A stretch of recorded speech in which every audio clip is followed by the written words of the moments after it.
but foreign investment in Ukraine, which is fundamental, not just to rebuilding the economy, but rebuilding Ukraine.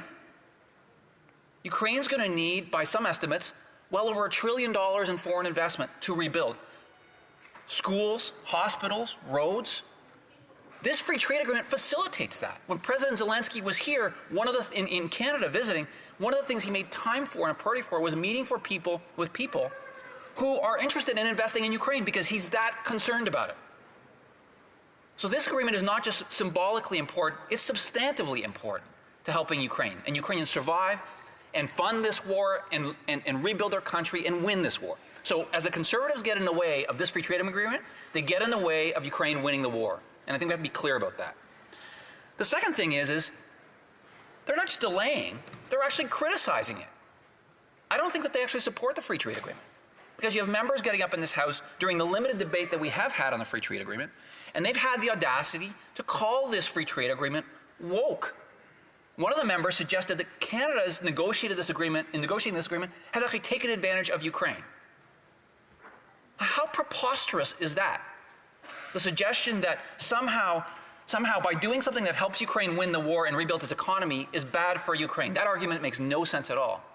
And the suggestion that somehow we're taking advantage of, let's remember who they're suggesting we're taking advantage of. They're suggesting we're taking advantage of President Zelensky. This is the man and whose government and whose people have stood up to the second largest military in the world. And we've seen the success they've had on the battlefield. These are the people who aren't giving up and will fight till every inch of their territory is back, and somehow we're taking advantage of them by helping them build their economy. But lastly, the thing that's most concerning, and I said this yesterday in question period, is the Conservative leaders' lack of support for Ukraine. The Conservative leader, since becoming leader, has not once advocated for more military support, for more financial support, for more humanitarian support for Ukraine. He's not once called out Russia's acts of genocide against the Ukrainian people.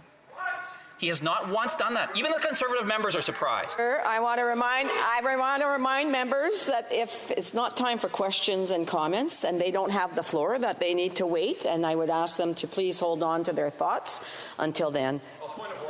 Point of order. I'm sorry, the honourable member is not in this chair, so I'm not going to recognize him. The honourable member for Etobicoke Centre. And so the Conservative leader's silence in his lack of support for Ukraine speaks volumes. Point of order. The honourable member for Leeds, Grenville, Thousand Islands and Rideau Lakes. I just inquire from the chair if it's incumbent upon all members when they're giving speeches in this House to be truthful. Is that still the case, Madam Chair? Point of debate is what the honourable member is doing, and again, I would appreciate if members don't run into the chamber and yell. The honourable member for Etobicoke Centre. Boy, and it's interesting to hear the Conservatives talking about telling the truth when they do exactly the opposite every day in this House, especially in question period, especially their leader. But lastly, I will say this, that...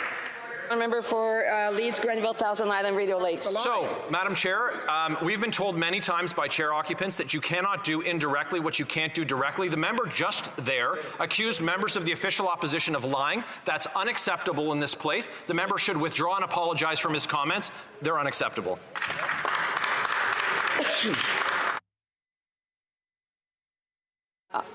I'm just going to double check on something because I didn't see that the honourable member was talking about a specific member, but I will double check on that.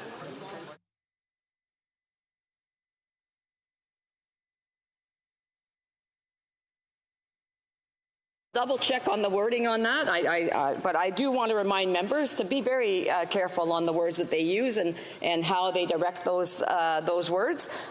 This happens on both sides of the House, and I would just ask members to please be careful. I'm going to review the Hansard and see if how that wording was actually used, because I'm sorry, I'm not quite sure, but and we'll come back to the House if need be. The honourable member for Etobicoke Centre. Thank you, Madam Speaker. And once again, it is the height of hypocrisy for the member to get up, suggest that I'm lying, and then to raise a point of order to suggest that I shouldn't be challenging him on not telling the truth and his leader for not telling the truth. But I'll finalize my remarks on this issue that we're debating in the House by saying that the Conservative Party of Canada clearly does not support the people of Ukraine. Their leader is silent on support for Ukraine. He doesn't call out Russia's acts of genocide against Ukraine since he's become leader, and he never advocates for additional assistance for Ukraine. And now his party, his members, are introducing motions for us to debate that have already been debated in committee to delay the Canada-Ukraine Free Trade Agreement. So it's time for Conservatives to stand up and start supporting the people of Ukraine. I'm going to continue doing that. This government's going to continue doing that until they win. Thank you, Madam.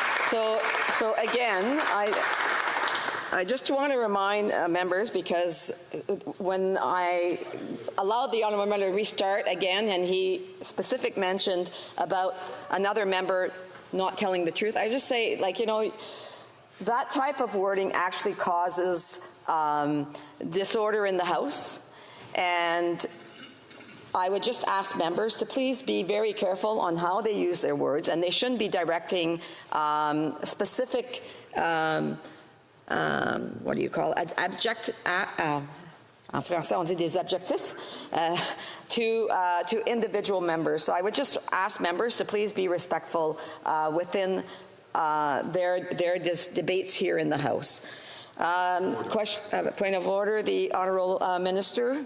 Madam Speaker, I'm tabling the government's responses to questions numbers 1710, 1712, 1715 to 1719, 1724, 1725, 1711, 1713, 1714, and 1720 to 1723. Furthermore, an agreement could not be reached under the provisions of Standing Order 78.1 or 78.2 with respect to the report stage and third reading stage of Bill C-34, an act to amend to the Investment Canada Act. Under the provisions of Standing Order 78.3, I give notice that a Minister of the Crown will propose at the next sitting a motion to allot a specific number of days or hours for the consideration and disposal of proceedings at the respective stages of the said bill.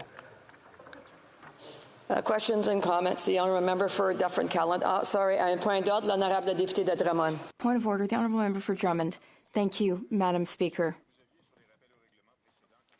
Now, this is about terms that we can or cannot use in the House, or implying that a colleague is not saying the truth or that a party lacks courage. We have discussed this previously in the House. But when it comes to that, Madam Speaker, truly, I would like something clarified, because when colleagues say things which are not true and which are found to be false, what do we do then? Are we to understand that as members of Parliament, we are responsible for holding the government accountable for its actions, or holding the opposition accountable for what it says? So is that not then our responsibility? Because if we're not allowed to say that what a colleague is saying is false, but what if it is false? So I would like to have clarification on that, please, because recently I get the impression that our leeway in choice of words has been further limited. Thank you. The honourable member for Kingston and the Islands. Yes, Madam Speaker. My understanding is that it is entirely appropriate to say what somebody's saying is false. What is not permitted is to call somebody a liar in the House. And I think that if you're not prepared to rule on this right now, perhaps you should reflect on that and come back at a later time, because I think that the member from the comments that the member from the bloc brought up are extremely germane to this, and I would hate to see us rush into this and make a ruling right now without properly reflecting on this, because it is very, very important. They're all well taken, and we'll certainly do some more research. We'll have more discussions on this here and do a little bit more research and come back to the House on that. I want to make sure that I would hope that members, when they're doing their speeches and participating in debate, that the information that they are using is actually correct information, because it doesn't bode well for either sides when that is not done. So at the end of the day, I think that, I would also ask members to please be very judicial. The honourable member for Dufferin Caledon, questions and comments? Questions and comments. Madam Speaker, I find it ironic that the member talks about unity and then goes on to give a speech basically attacking Conservatives and attacking the Conservative leader. So first of all, the member should take a look at something published February 20th, 2022 from the Conservative leader where he condemns the invasion and calls for more support. So to say that the Conservative leader has not done that is the absolute definition of misinformation. And there's so much misinformation in what he said. First of all, there is an existing free trade agreement. There is an existing free trade agreement right now, one that the Conservatives negotiated. Now, to talk about this issue before us, this piece of legislation is at pre-study at committee on Tuesday. The pre-study will turn into the study so that the bill can be voted on and brought back to the House. To suggest that somehow this is delaying that shows his absolute incompetence as a member to understand what's happening in the House. He should stop using those lines, and in fact, he should apologize and apologize to the Conservative leader.